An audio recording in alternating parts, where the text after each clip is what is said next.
IT job కోసం చూస్తున్నారా? ఐటీలో కెరియర్ బిల్డ్ చూసుకోవాలనుకుంటున్నారా? అయితే సమాధానం కోడింగ్ ట్యూటర్.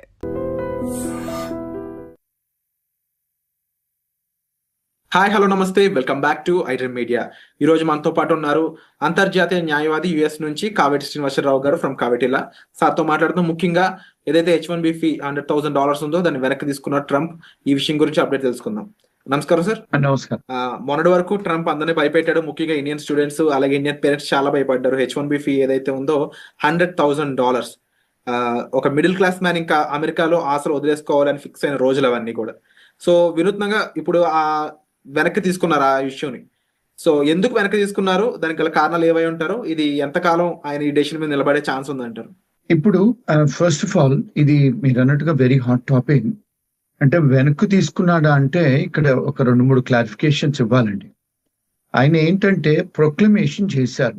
ఏమని, ఎవరైతే అమెరికాకు రావాలనుకుంటారో H-1B మీద వచ్చే సంవత్సరం నుంచి వాళ్లకు జీతం $1,00,000 కట్టి ఇవ్వాలి. రెండోది, గవర్నమెంట్ ఫీజులు ఉంటాయి యథావిధిగా USCISV.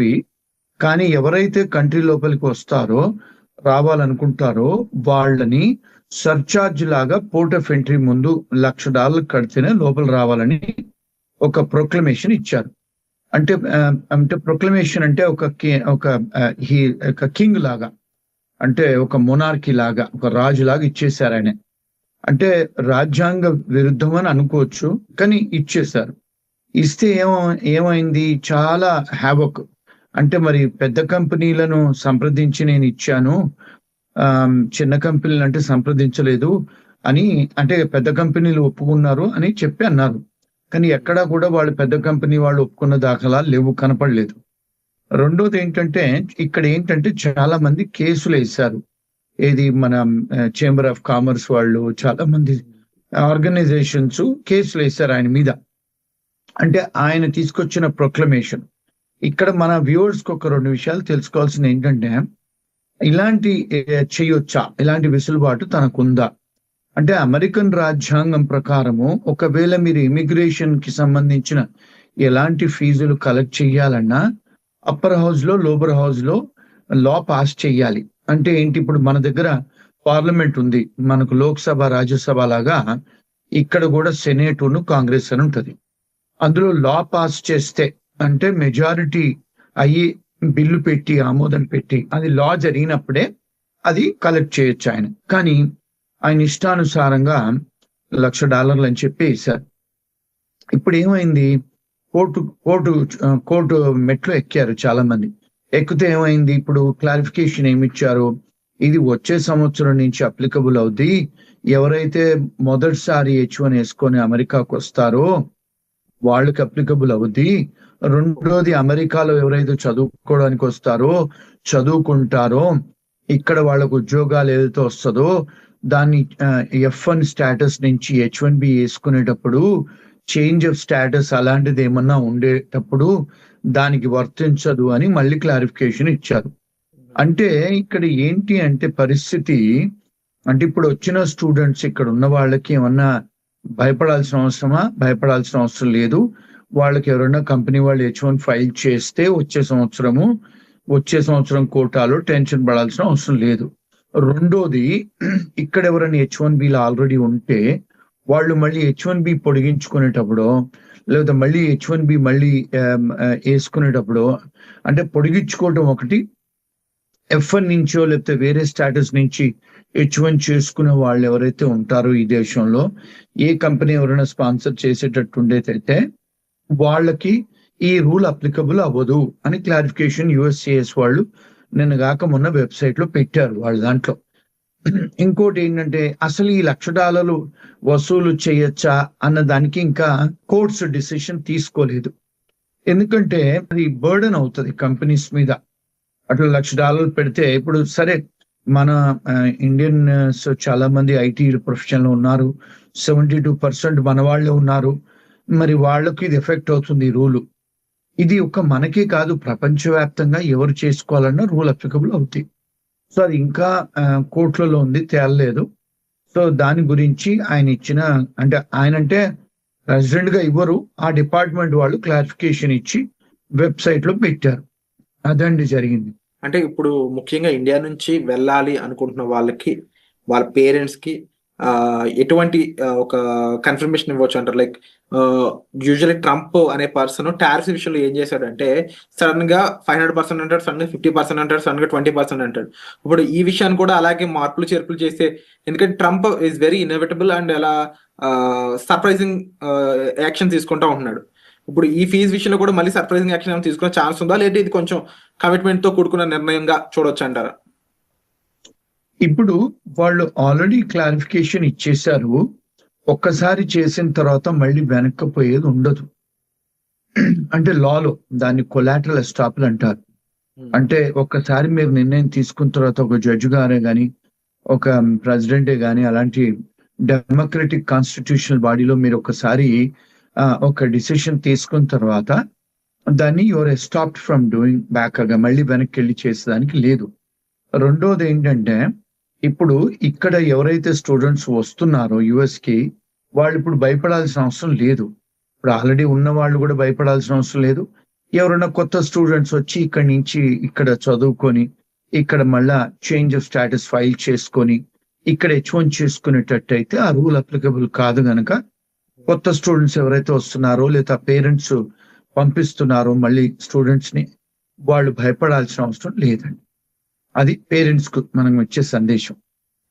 ఇక ఈ జనరల్‌గా ఈ ఫీజు పెరిగినప్పుడు ఒక వర్గం వాళ్ళు, అంటే ఇక్కడి నుంచి యూఎస్ వెళ్దాం అనుకున్న స్టూడెంట్స్ వాళ్ళ పేరెంట్స్ కాస్త భయపడడం ఎంతో నిజం ఉంది అందులో. అయితే అమెరికాలో ఆల్రెడీ సిట్యుయేట్ అయ్యి ఉన్న పీపుల్ ఎవరైతే ఉన్నారో, వాళ్ళు గ్రీన్ కార్డ్ కోసం చూస్తున్న H1 వాళ్ళు ఎవరైతే ఉన్నారో, వాళ్ళు మాత్రం కాస్త మనకు కొంచెం ప్రాసెస్ త్వరగా అయ్యే ఛాన్స్ ఉంది అని ఒక గుడ్ న్యూస్‌లో భావించారు దాన్ని.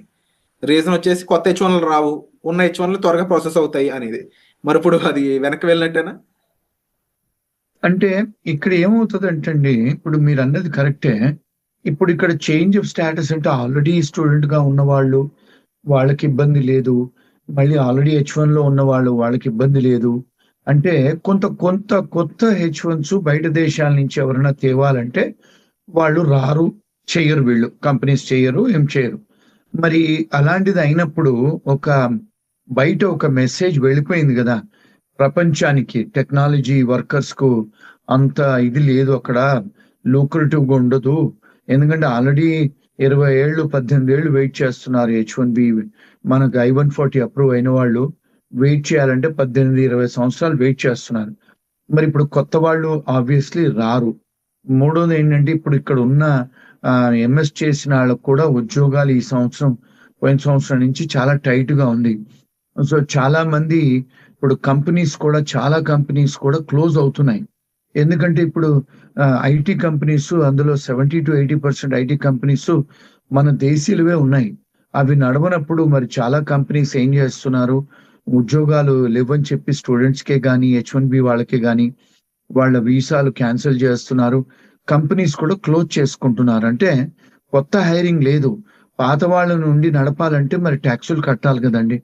సో ఇదొక బ్యాడ్ టైం అని అనుకోవచ్చు. అందుకని కొత్త వాళ్ళు రారు. మీరు అన్నట్టుగానే మరి పాత వాళ్లకు తొందర ప్రాసెస్ అవుద్దేమో అని అనుకుంటారు.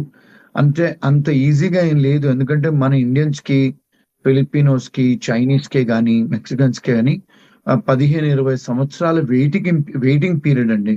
అంటే ఏ కేటగిరీ ఆఫ్ వీసాలోనేనంటే EB1 అంటే సిఇఓస్ అనుకోండి, అది EB2, EB3 అదర్ వర్కర్స్. అంటే EB2 అంటే ఎవరైతే మాస్టర్స్ నుంచి వచ్చి పెట్టుకుంటారో గ్రీన్ కార్డులు.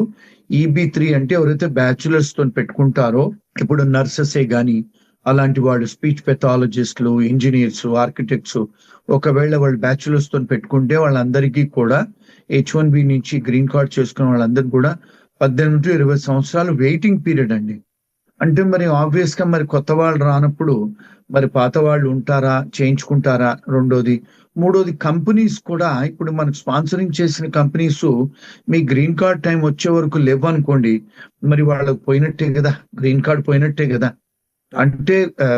అంటే క్యాండిడేట్స్, ఎంప్లాయీస్ ఉండాలి దేశంలో, వాళ్ళ గ్రీన్ కార్డ్ వచ్చే వరకు. కంపెనీస్ కూడా వ్యాపారం చేస్తూ ఉండాలి. మరి కంపెనీస్ కూడా క్లోజ్ అయిపోయి అక్కడే పనిచేసే వాళ్ళు కూడా వెళ్ళిపోతే ఆబ్వియస్లీ అవి ఏదైతే కోటా ఉంటుందో నిండదు కదండి, గ్రీన్ కార్డు ఇచ్చే కోటా.